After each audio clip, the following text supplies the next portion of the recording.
We've all been to the circus, and one of the acts that you regularly see in the circus is the high wire act. This is where a person is walking on a wire from one place to another. They have a pole in their hand because they know in order to walk straight, things have got to be balanced. The wire is so thin that if they lean too far to one side or the other, disaster awaits. Because if they fall, it's cataclysmic. And so, in their walking to try to make sure that they don't tilt too far to the left or the right, they hold in their hand this bar to pull them back to balance when one side or the other in their own movement is in jeopardy. We're living in a world out of balance. People are tilting to one side or another. They're tilting to cultural sides. They're tilting to racial sides. They're tilting to political sides. They're tilting to gender sides. They're tilting, and we're watching the disaster of lack of balance. So that people are not able to live their lives in a straight line because they're being pulled to one side or the other, and their equilibrium becomes challenged. Christians face this challenge of balance as well. On one side, there are Christians who are so heavenly minded that they're no earthly good. They will talk about the glories of the life to come while experiencing disaster in the life that is. On the other hand, there are those Christians who are so earthly minded that they are no heavenly good. They become so secularized, they become so culturalized, they become so worldly that heaven has no use for them.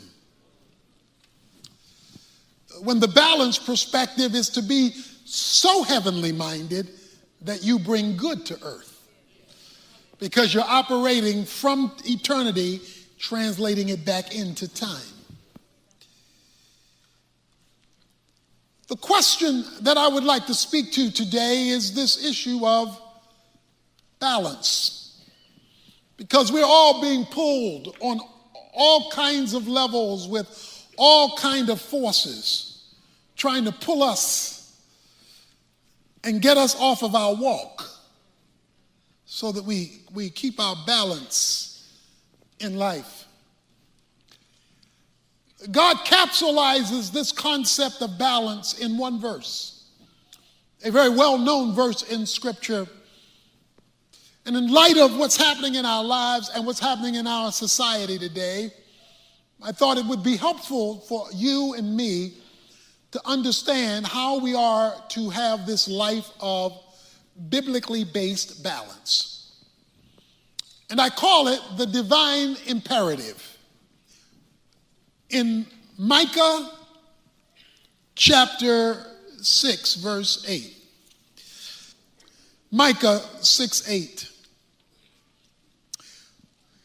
He has told you, O man, what is good. And what does the Lord require of you? But to do justice, to love kindness, and to walk humbly with your God. Let me read it again.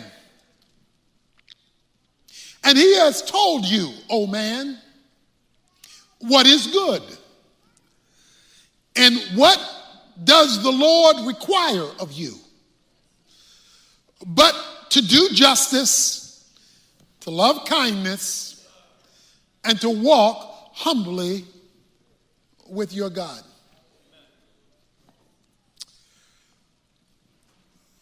Micah is a book of complaint. In theology, we call it a covenantal lawsuit. where God makes his formal legal complaint against his people. His people were playing church and trying to bribe God with religion. That's why he leads up to these verses, summarized in verse 6 and 7.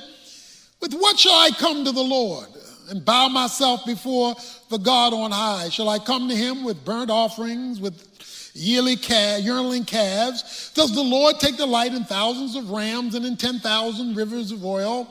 Shall I present my firstborn for my rebellious acts, the fruit of my body for the sin of my soul?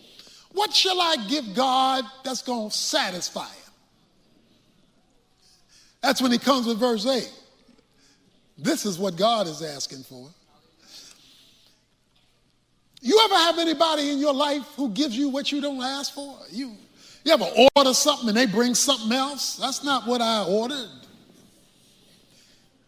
They can't just say, well, at least you get to eat. Because that's not what you ordered. At least you don't have to leave hungry. But that's not what I asked for. They were giving God religion, church attendance, even tithes. They were giving God religiosity without giving him what he asked for. He says, this is what the Lord requires, demands, therefore it's an imperative. An imperative is not a request. An imperative is a demand. This is what I want from you. Give me this and I can accept your religion. Give me this and I can receive your tithes. Give me this and I can embrace your worship. But do all of that and don't give me this. Then I leave hungry. Because you didn't give me what I asked for. And he asked for three things. And this is a summary of the whole Bible in a sense. But these are the three things he wants from you and me as a prerequisite to worship he can receive. And so I want to go over these three things with you today. And if we can embrace them in our lives, our families, our churches, and in our society, then we can see God show up. We refuse them, and you'll just carry on with religion as usual without seeing the God that you had religion about show up. First of all, he says, I want you to do justice. And first thing in this balance is I want you to do justice. Please notice, justice is something you do. It's not merely something you discuss. It's more than having a commission. It's more than having a workshop or a seminar. It's something you do. The question is, what is it? And how does it work? The problem of justice, a term that comes up in our society quite a bit, is a question of fairness, of what's fair, what's right.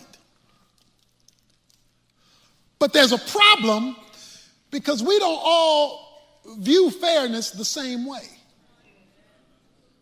What I believe is fair to me, you may not believe is fair to you. It's like the mother with four children. She has 3 pieces of chocolate. She gives one to the first one to the second one to the third one, but there is none for the fourth one. So the fourth one cries out, Mama, that's not fair. Because that's not equal. You gave my siblings each a piece of chocolate. You didn't give me a piece of chocolate. I'm left out. That's not fair. Mother then goes to the freezer part of the refrigerator and pulls out some ice cream. Mother dips ice cream out to number 4. Number 1, 2, and 3 say that's not fair. That's not fair because all you gave us was chocolate. But you gave sibling number 4 ice cream. So they're arguing preferred treatment. You preferred 4 because you gave 4 something you didn't give 1, 2, and 3. So that's not fair. Mother gets frustrated because everybody has a complaint about fairness. So she makes them all go outside. Y'all just go outside. You're getting on my nerves. Go outside and play. All 4 are saying, that's not fair. Because that's coerced treatment. So you got unequal treatment. The first one didn't get the chocolate. You got preferred treatment because you gave them ice cream and you didn't give us ice cream. You just gave us chocolate.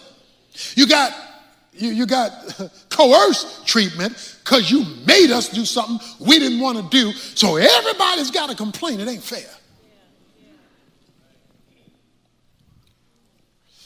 And the reason why we have all this calamity in our society today is because people are not always agreeing on what's fair. Based on their history, their background, their experiences, based on their perspective, how they were raised, and that all affects our view of fairness. But yet God says over and over and over and over and over in the scripture, justice. So what is justice given all of these variables in our lives and in our history and in our economy and in our society? What is fair?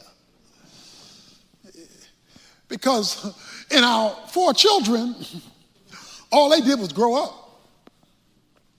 And when they grew up, they brought that same question about fairness. Is fairness $15 an hour? Is fairness $12 an hour? Is fairness $25 an hour? What's fair? And so everybody's fighting over fairness.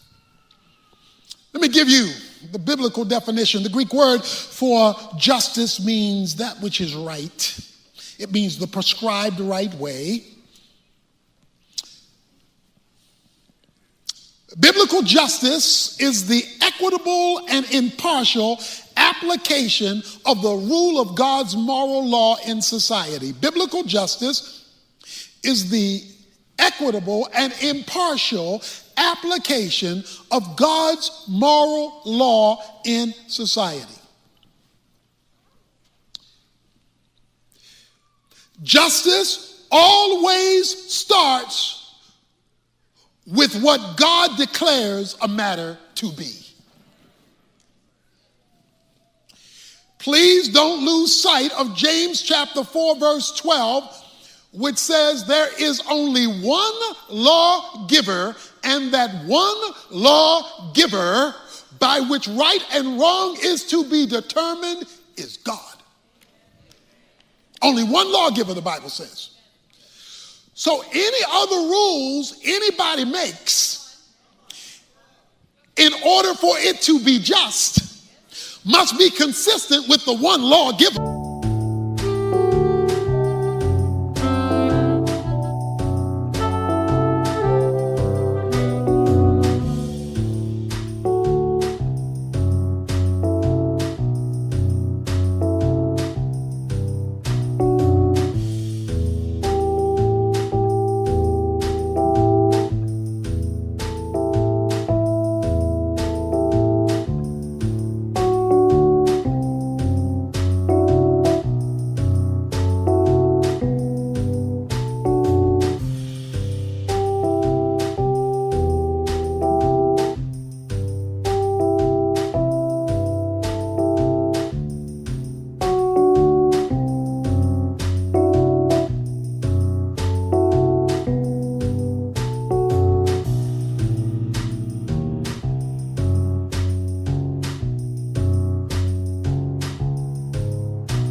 Who gives all the rules.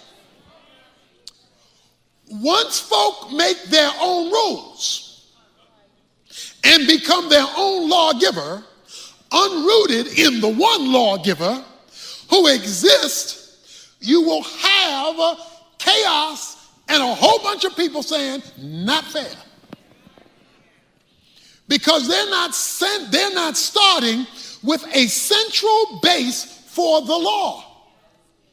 The moment in your home, everybody makes their own laws, you're going to have chaos in your home because they're going to make a law that is always in their best interest. When you make rules for you, you're looking out for you. Because people make laws based on their interest. That's why justice has to be impartial. It can't be tied to my own interest. It has to be tied to something that is bigger than just me. God wants to be the one lawgiver for your life. He wants to be the one lawgiver for your family. He wants to be the one lawgiver for your church. And he wants to be the one lawgiver even for government. Which is why Romans 13 says that government officials are to be ministers of God based on what God says is good or evil, right and wrong. So even government officials, God says, I'm the one lawgiver for government. So the moment they start making laws that is not consistent with my laws, then you're going to have chaos in society because folk going to make up their own laws. That's inconsistent with the king, his kingdom, and how he's made history to work.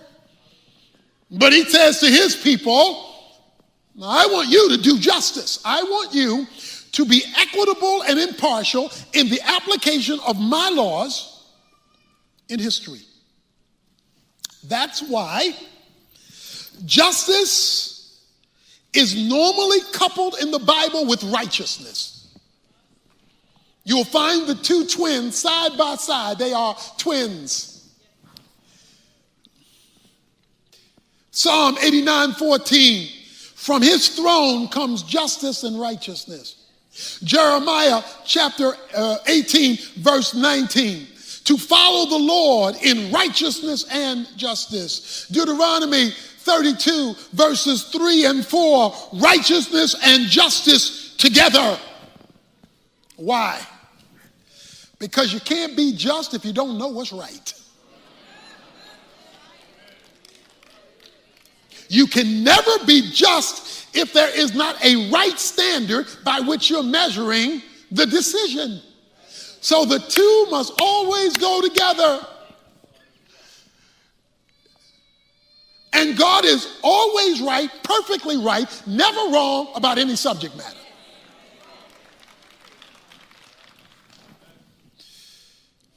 Injustice is the refusal to equitably and impartially apply God's moral law in society. We're living in a day of pluralism.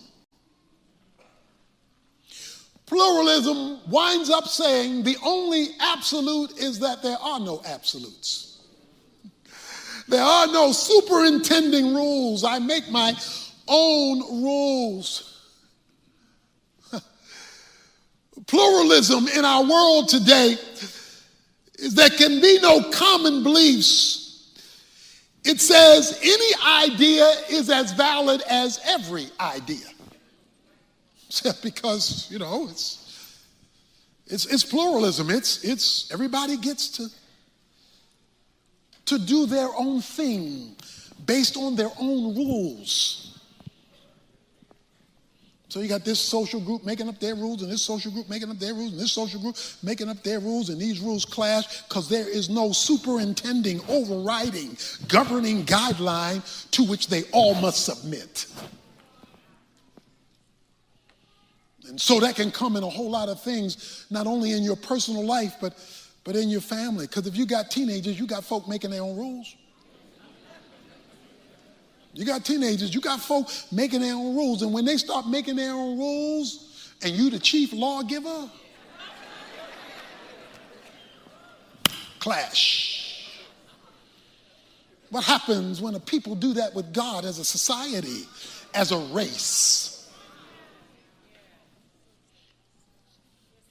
You got races making their own rules. So this happens all over the place. And folk make their own rules and wonder why there is no peace. Wonder why there is no order. Wonder why there is no harmony. Because everybody making their own rules.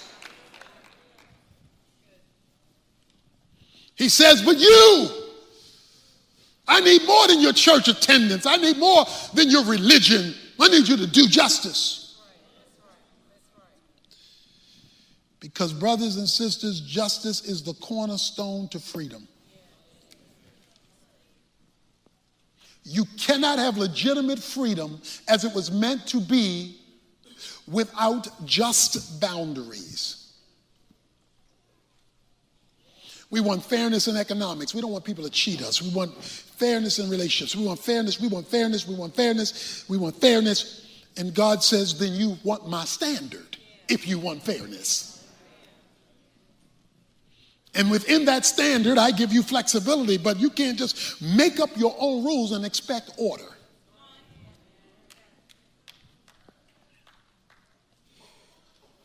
He says, I want you to do justice. Justice is what you do. Injustice, which he condemns, he says, when you are unjust over and over again because you illegitimately oppress people, limiting their potential and robbing them of their freedom because of injustice. You're not applying equitably the rules. And that's evil, he says. It would be the job, as I said last time, of the church to be the thermostat for society, and society is the thermometer reading the influence of the church. So if the society thermometer is reading chaos, it's because that's the thermostat set by the church.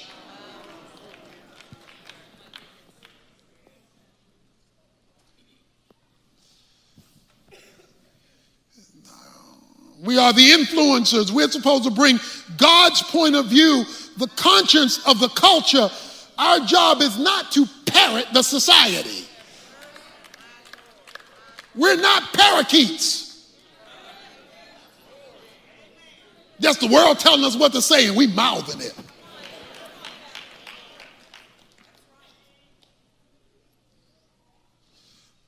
Our job is to deliver to the society what the one lawgiver has to say about any subject. There is no subject that sits out of divine jurisdiction. None. No subject, no category. Because there's only one lawgiver. But when you don't believe there's only one lawgiver, you go to a whole lot of different folk for different laws. You go in all these directions. You go to the culture. You go to what your mama said. You go to what your daddy said. You go to what your friends say. You go to what the television says. You go to all these different directions for folk to tell you what to do, whether they agree or disagree with the one lawgiver. The equitable and impartial application of God's moral law in society based on his word, that is the criteria.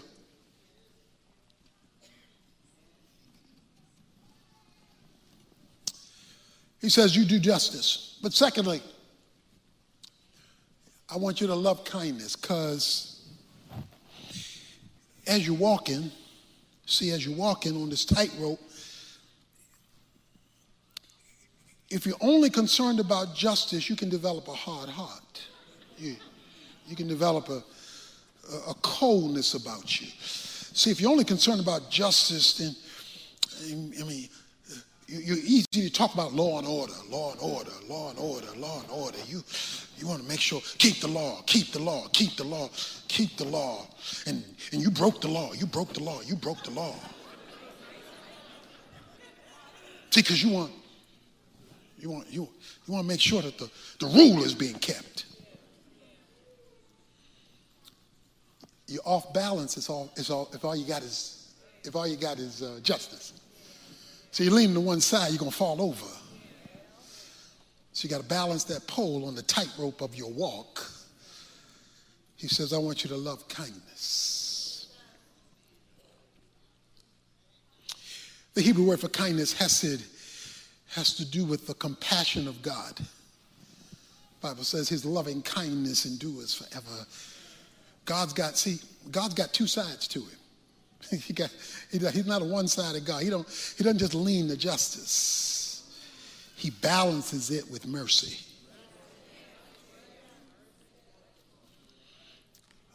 A parent who's justice-oriented says, what did I tell you to do? When did I tell you to do it? Why are you not obeying me? Do it because I said so. I gave you the rule. Justice. You obey the rule. That's legitimate as long as it's not off balance. He says, I want you to balance justice with loving kindness. I want the folk you're applying the rule to also know you care about them. I want the folk that you are applying the standard to. Yes, apply the standard. But I also want them to know that you have compassion. Not if you want to have a balanced walk on the tightrope of life. Loving kindness has to do with compassion shown in one of two ways. First of all, God's kindness is to be shown to those whom life has not been good to. In Zechariah, just a few pages over, chapter 7, Zechariah says in verse 8, then the word of the Lord came to Zechariah saying, thus has the Lord of hosts said, dispense true justice and practice kindness and compassion, each to his brother. Do not oppress the widow or the orphan, the stranger or the poor, and do not devise evil in your heart against one another. Don't do that. He says, remove injustice against those who are oppressed, Psalm 82, 1-4. What he says is those who are of the downtrodden, the poor, the oppressed, he says, show them mercy. I'm talking about that child whose father abandoned him and the mother has to work two jobs. I'm talking about something that they have absolutely no control over. He says, don't just say to that person, you ought to get up and tie up your own bootstraps because that's the right thing to do when they don't have boots. He says, reach out with compassion in the name of God without compromising a standard that if you're healthy, you get a job. So mercy is given on one hand to those people who life has hurt and who are not rebelling. That's just the reality of the atmosphere of evil that has affected them. But there's another need for compassion and not justice. When you're guilty,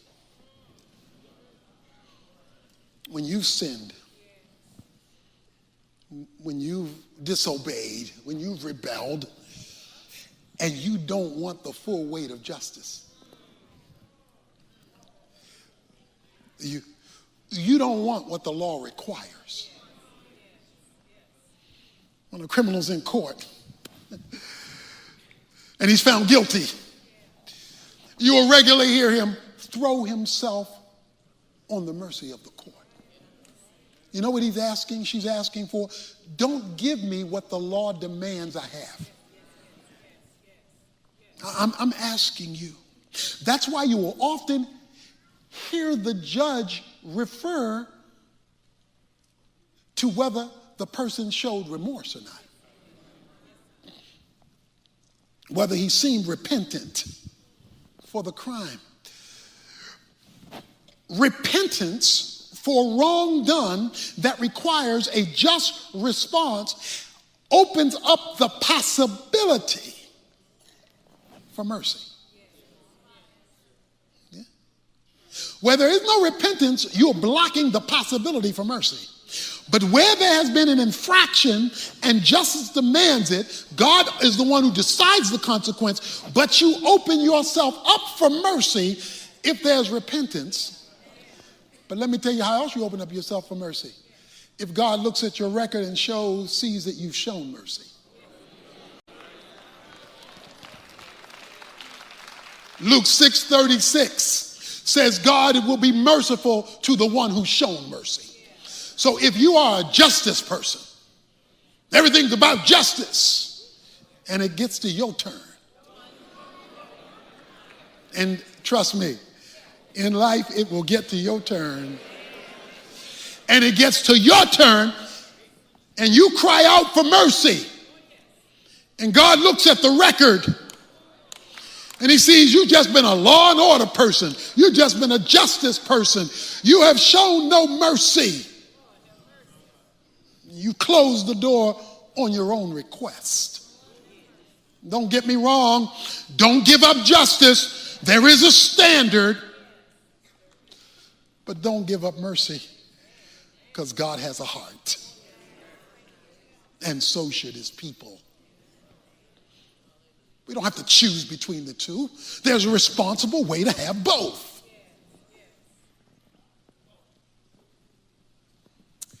Mercy can be easily misused. And I will confess, I have on occasion done so. For example, I was pulled over for speeding. The policeman pulled me over for going too fast in this speed zone. And I politely confessed my sin.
I concurred. Yes, officer, I was speeding.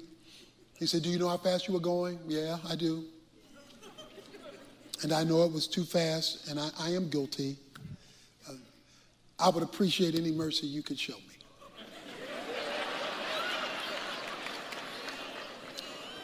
It's one thing I know, and that's how to talk to police. I appreciate any mercy you show me. He says, well, you know what? I can see that you really are sorry for going fast. So here's what I'm going to do. I'm just going to give you a warning. And I gave him thanks for his undeserved mercy, because I was guilty. He drives off. I hit my accelerator.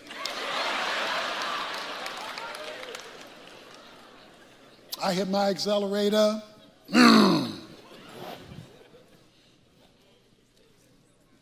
60 seconds later, I get pulled over by another police car. I'm talking about a minute, maybe 2 minutes later, I am pulled over by another police person. But I know how to ask for mercy. So policeman number 2 gets out of his car, comes over to me. Sir, you know how fast you were going? Yeah, I do, and I'm so sorry. I am so regretful. You know, I would appreciate any mercy you could show me. Looks like I'm in a good place with him, except for the fact that the first policeman drives up.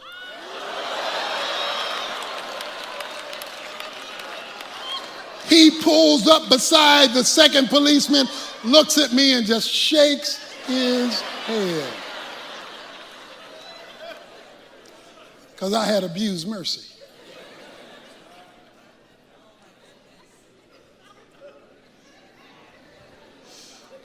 Now, I know why some of y'all are laughing.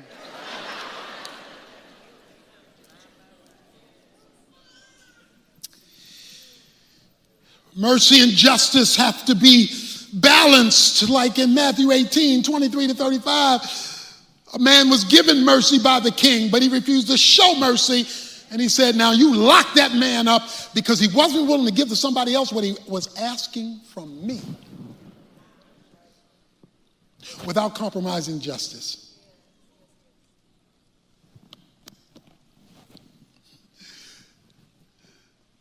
In Luke 10, the story of the Good Samaritan,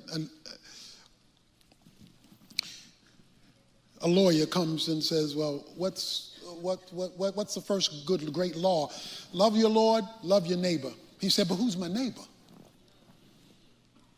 He gives him the story of the Good Samaritan, that your neighbor is the person whose needs you see, whose compassion you feel, and whose needs you're able to address at some level.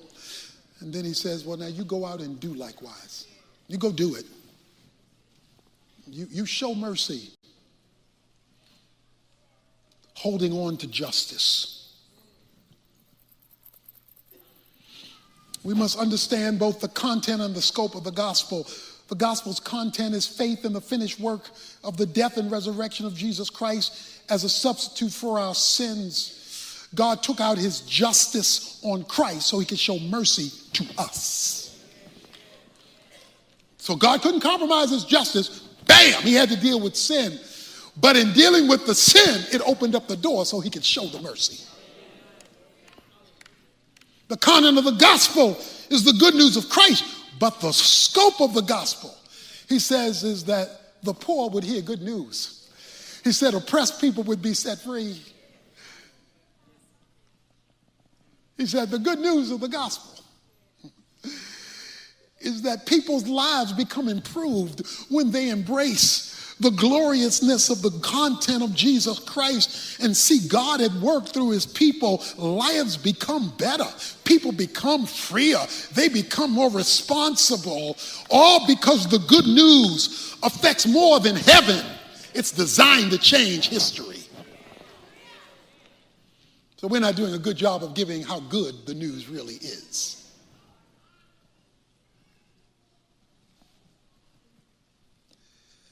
So he says, I want you to show mercy. And then finally, he says, I want you to walk humbly with your God. Okay, now remember now, we on this wire. We on this wire. He says, you got justice and mercy working. But while you working justice and mercy, you're also walking. See, because you're walking. And I want you to walk humbly with your God. To walk with is a term of intimacy and relationship. God doesn't want a religion that doesn't have a relationship tied to it, because then it's an event. God is after an intimate relationship. You can have a legal relationship without having an intimate one. Just ask the person you're married to.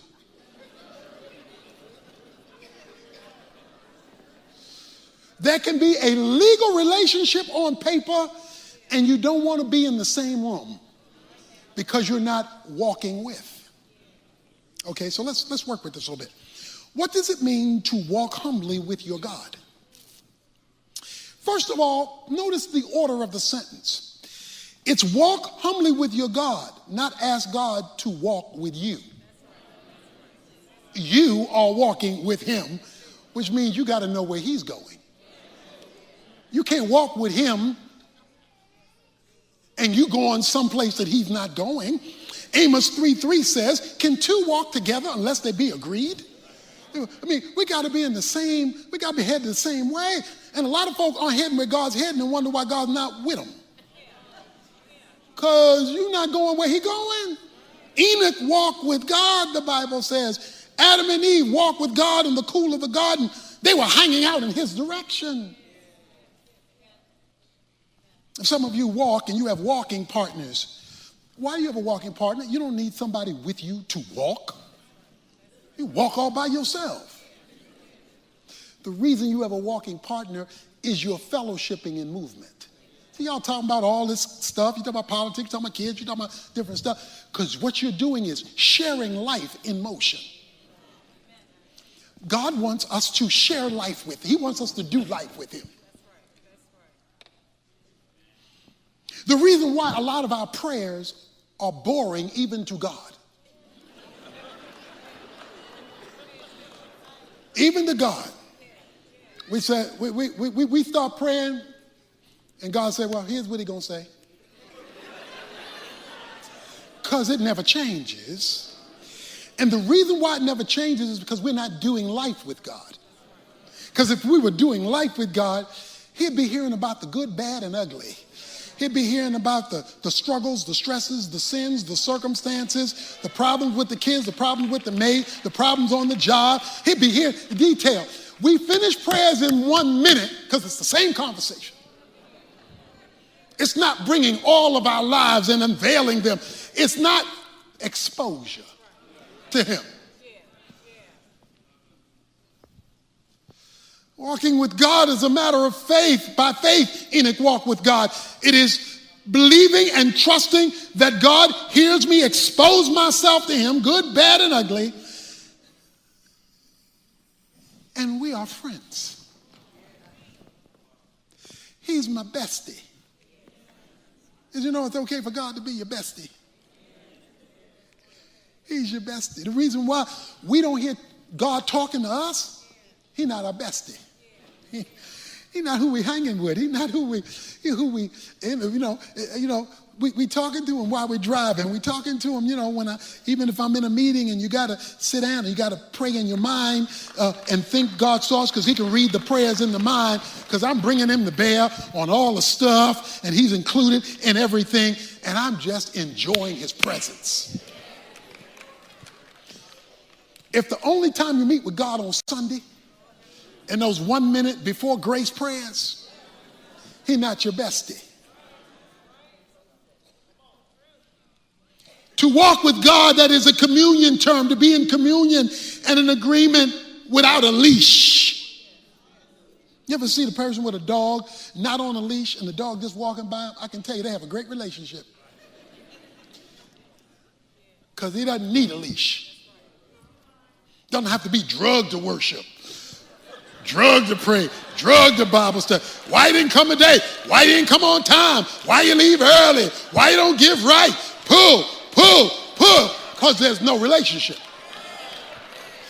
When there's no relationship, you need a leash. You don't have to pull people who are in a relationship to please the God who they're walking with.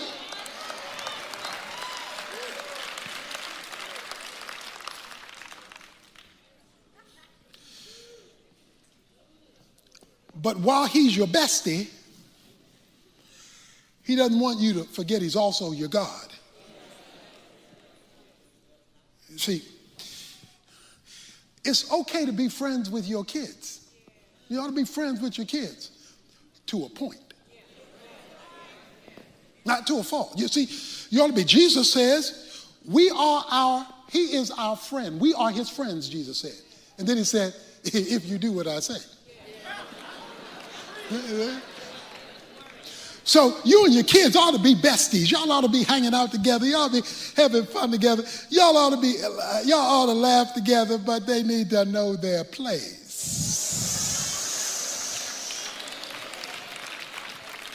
You have anybody in your life who don't know their place? Who think just because you their friend, they can say anything, they can do anything just because you their friend, because they don't know their place. God says, I want you to walk humbly, know your place, because I'm still God.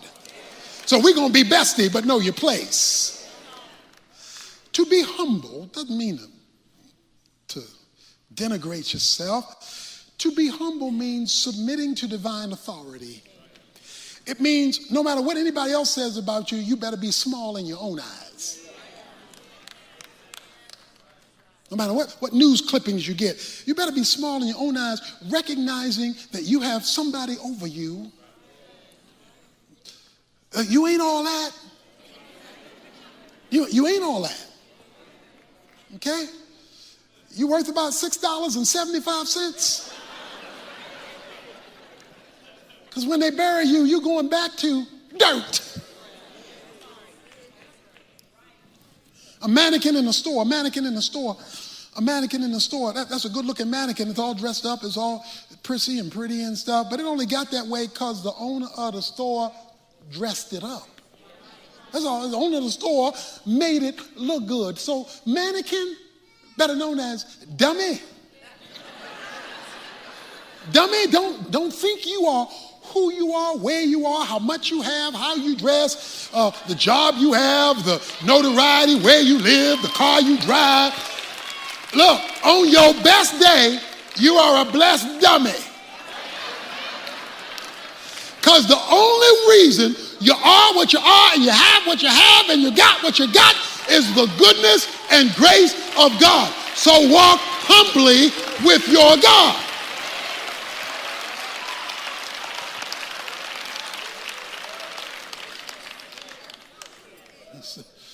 Two kids were arguing with their mother who was going to get the first pancake.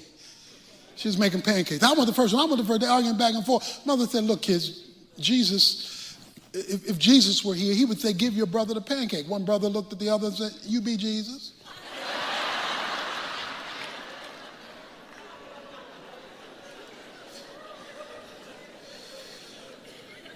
Walk humbly with your God. In golf, the low score wins. In football, the bigger you are, the lower you go. You're a lineman. So the more you've been blessed, the more humble you should be. You know, the more you go up, the more you go down.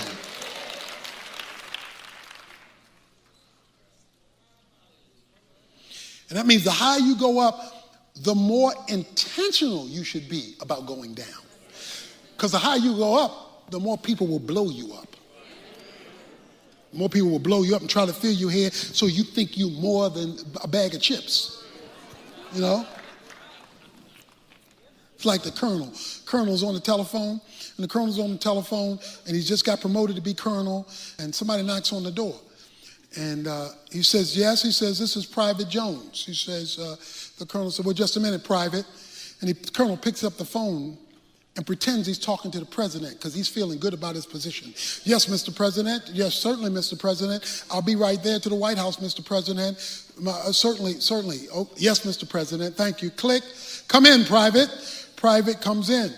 He says, yes, sir, I've just come. He says, what can I do for you? Well, I've just come to hook up your phone. Your phone is not hooked up. Yeah.